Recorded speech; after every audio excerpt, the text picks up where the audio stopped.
Hello! Magandang gabi sa inyong lahat. So, maraming nagtatanong ano ba yung Bungo TV Classics. Ang Bungo TV Classics, mga re-upload ko na video yon, 'di ba? Mga lumang video yon na pinaulit-ulit ko. Now, para maiba tayo, no, mag-create na ako ng intro. So, itong i-replay ko ay title ay Mas Magaling Ako Kila Donsky at Kuya Red. 6 months ago to in-upload. Kailan yung 6 months ago? February 10, 2025.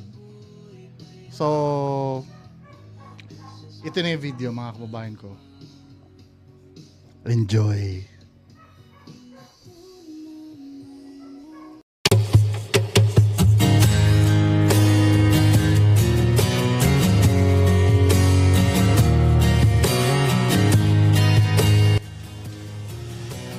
Tama yung yung nabasa yung title. Mas magaling ako kila Kuya Red at Donsky sa pamimeke. Kasi mga kababayan ko, hindi nyo ba napapansin ginagawa tayong tanga nitong mga to? Kung makikita nyo yung mga multo, men, Diyos ko. Ako sa sarili ko, hindi ako makapaniwala na may mga taong naniniwala dito sa mga kagaguhan na to. 'Di ba? Kung iisipin mo, napaka debunkable nito without even explaining kung anong nangyayari sa video. Hindi ako makakaisip ng anong dahilan na mayroong utak sa mga kababayan natin na paniwalaan ang mga ganitong uri ng video. 'Di ba, mga kababayan ko? Kaya ako nakapag-isip ako ng paraan para maipabatid sa inyo na yung ginagawa ng mga ito talagang walang katotohanan at malayo sa katotohanan. Kaya nag-experiment ako ng isang bagay na gusto kong malaman nyo na madali lang talaga gumawa ng mga ganito at makatotohanan pa. Hindi, gusto ko nang i-address itong problem na to noon pa, na nagdulot ng misunderstanding sa mga ibang tao. Ito yung ginawa kong fake video way back August 2024. So, ito yung video na yon. Pinablish ito August 12, 2024. A week before bago ko i-upload yung totoong investigation namin sa loob ng abandoned hospital.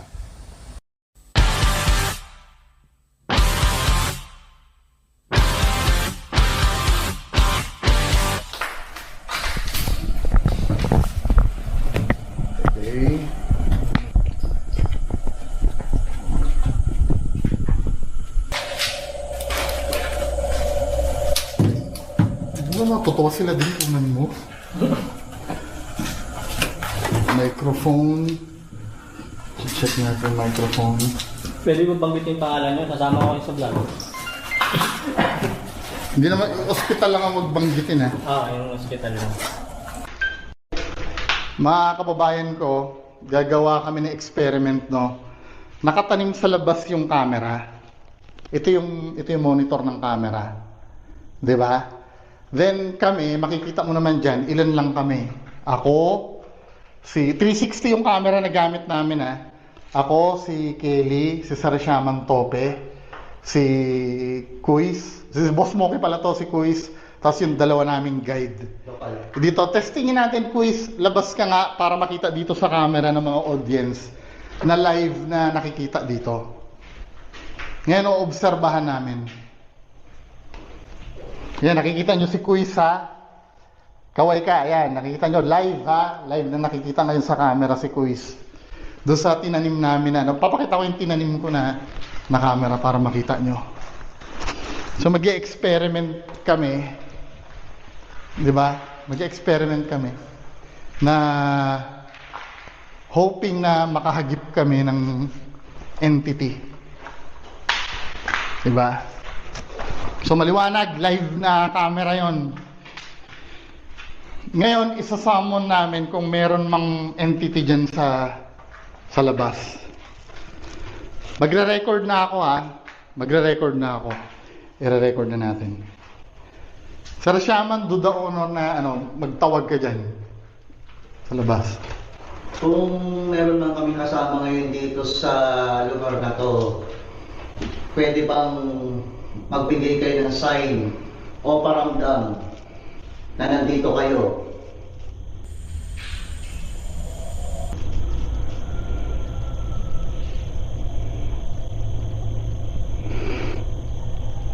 Sige pa. Kung meron man kami makakasama rito na kaluluwa, pwede ba kayo magbigay ng sign o magparamdam kayo na nandito kayo mismo kasama namin? Wait, para may nakita ako sumilip.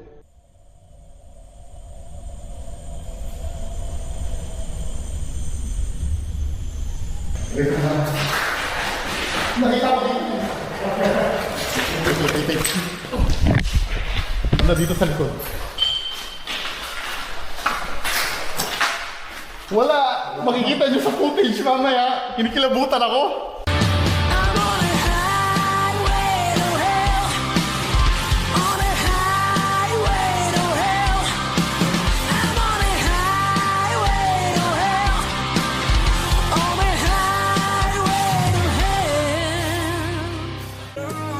So yan yung infamous video na in-upload ko.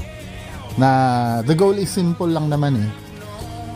Papaniwalain yung mga tao doon sa footage na nakuha namin. At nakaset yon after 1 week ay aaminin namin na yun ay fake. Just to show you, mga kababayan ko, na pwedeng gawin yon ng kahit na sino kung gugustuhin. So doon na nag-start na may mga nagalit, may mga hindi natuwa doon sa ginawa ko. Pero kailangan gawin to minsan eh. Para malaman nyo na kahit sino pwede kayong lokohin. Kahit ako na mismo. Gusto kong sa susunod, mas mataas na yung standard nyo sa mga ghost hunter na napapanood nyo sa YouTube. So, paano ba namin ginawa?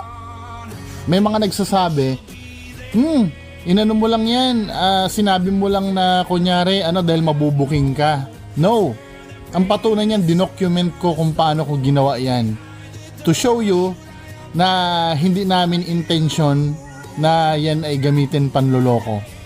At kung panloloko ang goal namin sa mga yan, paninindigan ko yan. Tandaan nyo, walang nag-debunk sa video niyan, kundi ako din. Ako yung gumawa, ako yung nag-debunk. Walang kahit sino nakahuli na fake yan. Diba? Kasama ko doon sila Boss Smokey, sila Shaman Tope, ano pa ba yun? Sino pa ba yun? Sila Quiz Ahmed, si Kelly, diba? Nung pumunta kami ito doon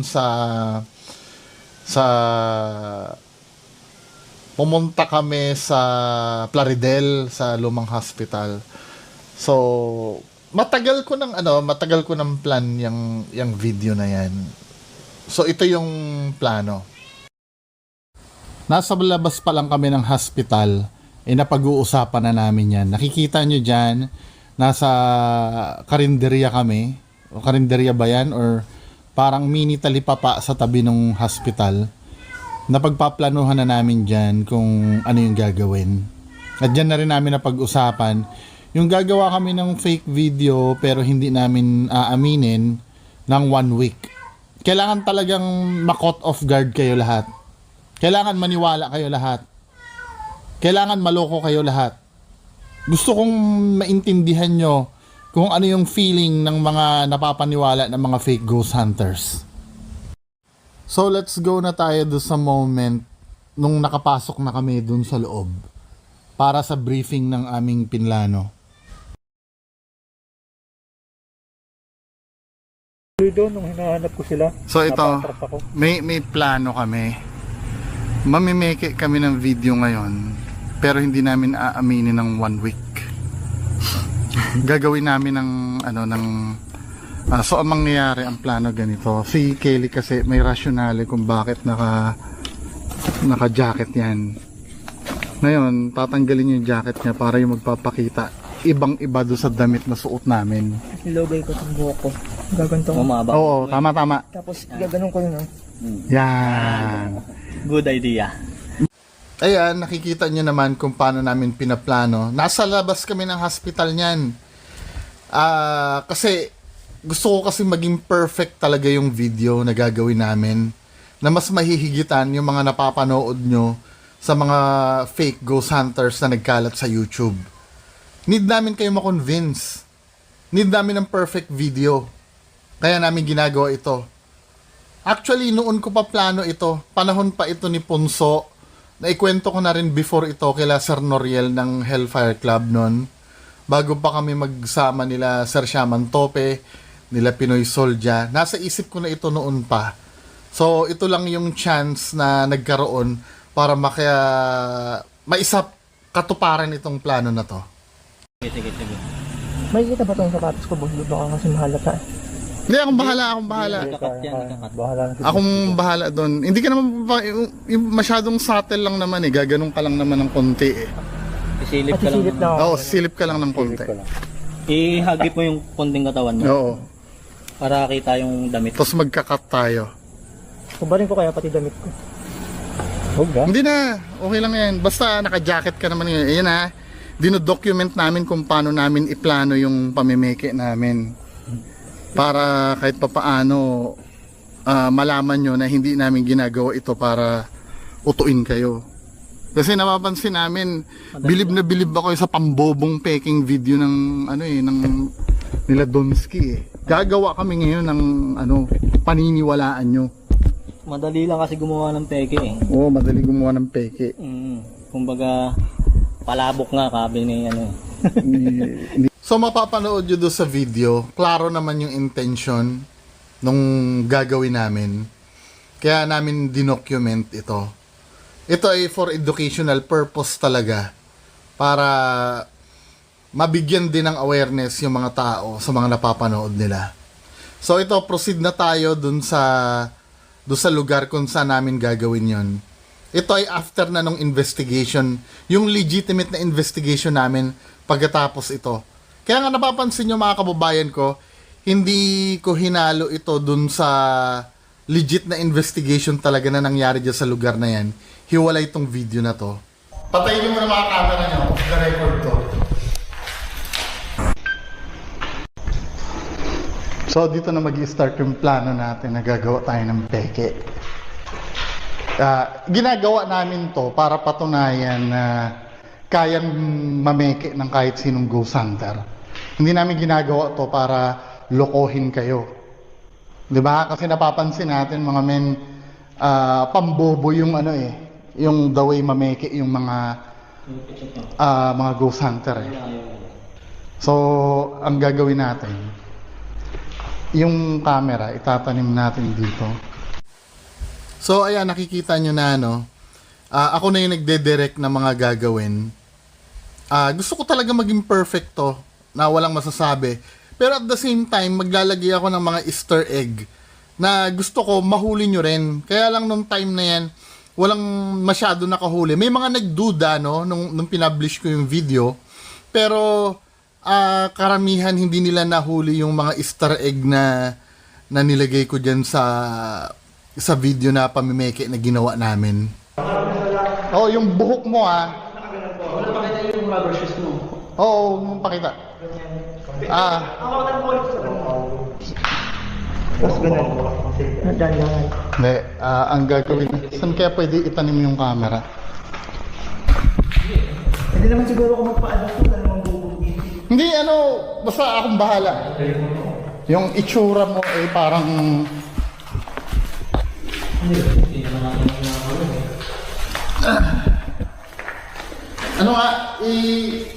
Sige, try mo tumago ka dyan sa Tumago. Sige, tago pa. Tapos, yung hindi, dyan sa kabila. Yung dikita nino. Yung hindi kita mo. Test lang tayo. Test muna tayo. Wait lang.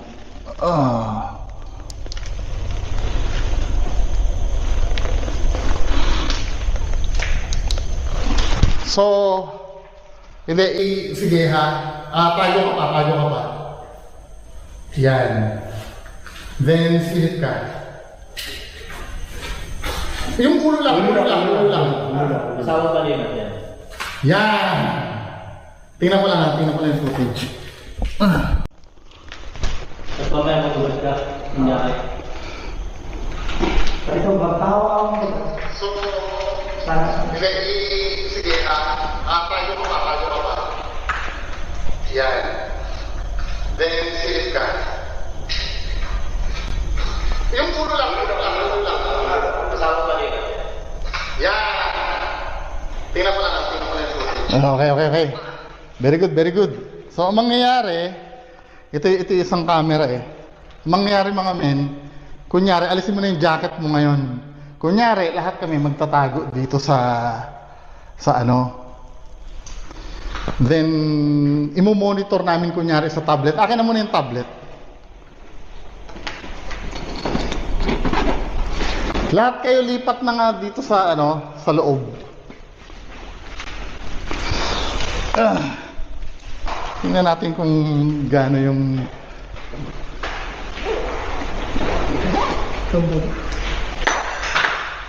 hindi, okay lang. Kailangan munang mag-shoot muna tayo na kunyari, magkakasama tayo eh.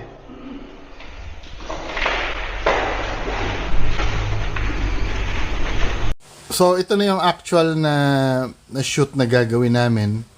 At i-explain ko rin sa inyo yung mga Easter egg na iniwan ko doon na dapat mahuli nyo doon sa trailer na nilabas ko.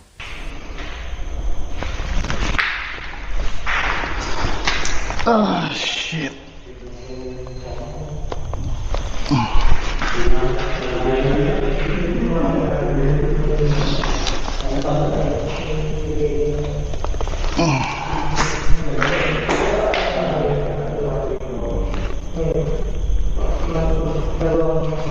Kelly, lika nga. Kelly. Pumunta ka uli doon. Hindi, okay lang yan. Huwag mo munang basta ganyan ka lang muna. Kung ano yung itsura mo kanina, yan lang.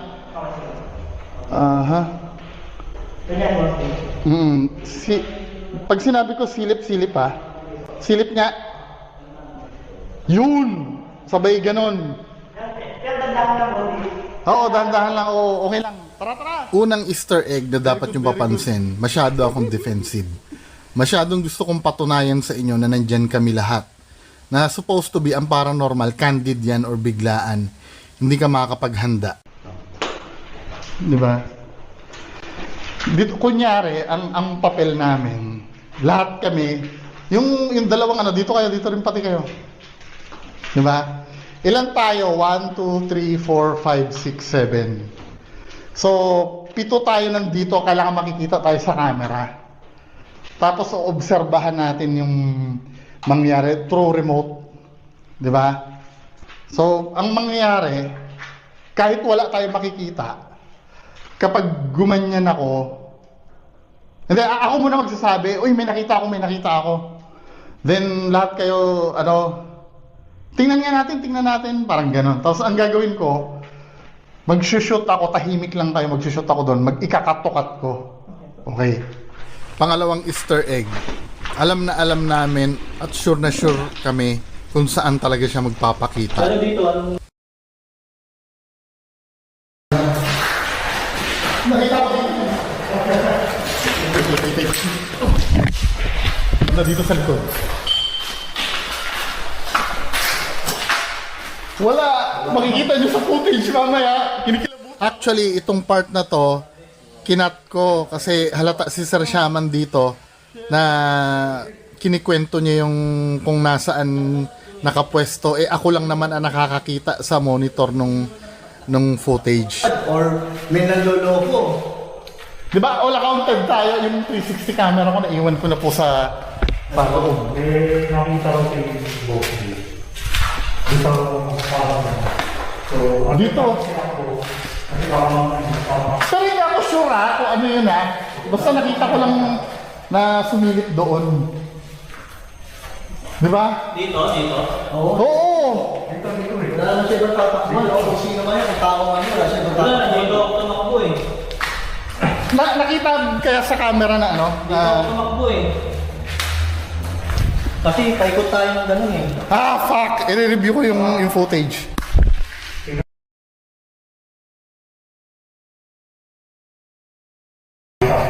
Hindi kaya parang mali. Tinuro mo agad na nandito hindi mo nakita Ako nakakita Ulit niya. Hindi, okay lang yan. Pwede na. O pwede naman yung kung mahahalata ng tao yun, di mahalata nila. Kasi yun naman din yung purpose eh. O yun naman purpose Tapos yung pinakita mo sa amin, may nakita ko, tapos siguro, nireview na muna natin, tapos tsaka tayo lumabas.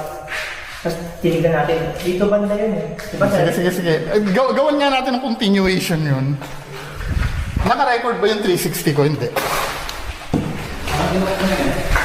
In-off ko yata, no?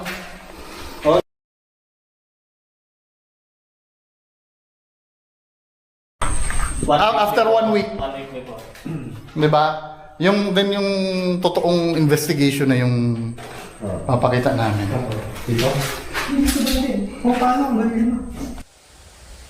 Ito na yung final product nung aming ginawa.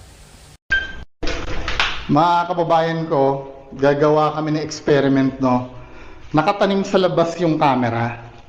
Ito yung monitor ng camera. 'Di ba? Then kami, makikita mo naman diyan, ilan lang kami. Ako, si 360 yung camera na gamit namin Ako, si Kelly, si Sarasyaman Tope, si Kuis, si Boss Moki pala to, si Kuis, tapos yung dalawa naming guide. Lokal. Dito, testingin natin, Kuis, labas ka nga para makita dito sa camera ng mga audience na live na nakikita dito. Ngayon, oobserbahan namin. Yan, nakikita nyo si Kuis Kaway ka, yan, nakikita nyo live live na nakikita ngayon sa camera si Kuis. Doon sa tinanim namin papakita ko yung tinanim ko na camera para makita nyo. So mag-experiment kami, di ba? Mag-experiment kami na hoping na makahagip kami ng entity. Di ba? So maliwanag, live na camera yon. Ngayon, isasummon namin kung meron mang entity dyan sa labas. Magre-record na ako Magre-record na ako. I-record na natin. Sir Shaman, do the honor na magtawag ka dyan sa labas. Kung meron man kami kasama ngayon dito sa lugar na to, pwede bang magbigay kayo ng sign o paramdam na nandito kayo?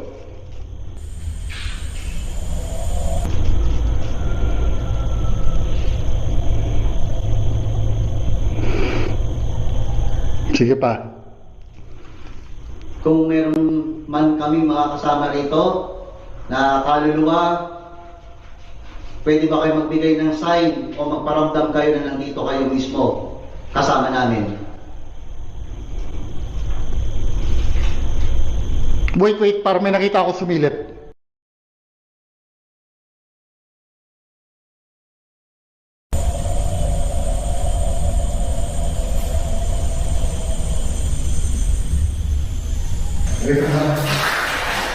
Nakita ko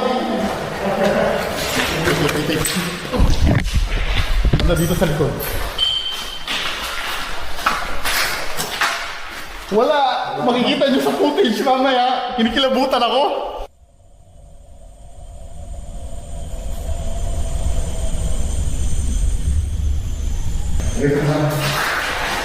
Nakita ko dito sa likod. Wala!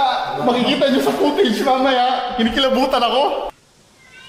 So nakita nyo naman dinocument namin kung paano gumawa ng fake video. 'Di ba? So nakikita nyo doon sa footage kung paano namin pinagplanuhan yung gumawa ng fake video at gusto namin ma-experience na papaniwalain kayo.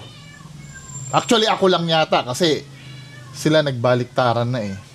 Na biglang kinabig nila na mali daw yung ginawa, di ba? Katulad nung mga iba nagsabi, ito, katulad si Sardonsky. Kasi hindi nauunawaan ng iba, no, na ako ay debunker. I need to prove something na tama yung point ko. Hindi naiintindihan ng iba na nagtatapos lang sila do sa statement na ako'y nameke ng video. 'Di ba? Ako'y nameke ng video. Period. Pero hindi nila naiintindihan yung reason behind eh. At may bugok pa na nagsabi na sabing ganon, para daw pang hold up yon. Nang hold up ka, kahit na ano pa daw yung reason ko, eh, nang hold up ka pa rin. Bobo naman, men, di ba? Ang ginawa kong konsepto ng prank or social experiment na walang crime doon. Kasi in the very beginning, 'di ba, hindi intention no na mag-harm or gumawa ng kahit na anong labag sa batas. Yun ay for educational purpose. Hindi mo pwedeng ikumpara yung hold-upper na krimen talaga ang gagawin dahil pangangailangan mo yung gagawin. Ito ay hindi ko pangangailangan. Ito ay pangangailangan ng mga kababayan nating matuto. At may nagsabi pa na paano daw pag nag-viral, paano daw pag kumalat.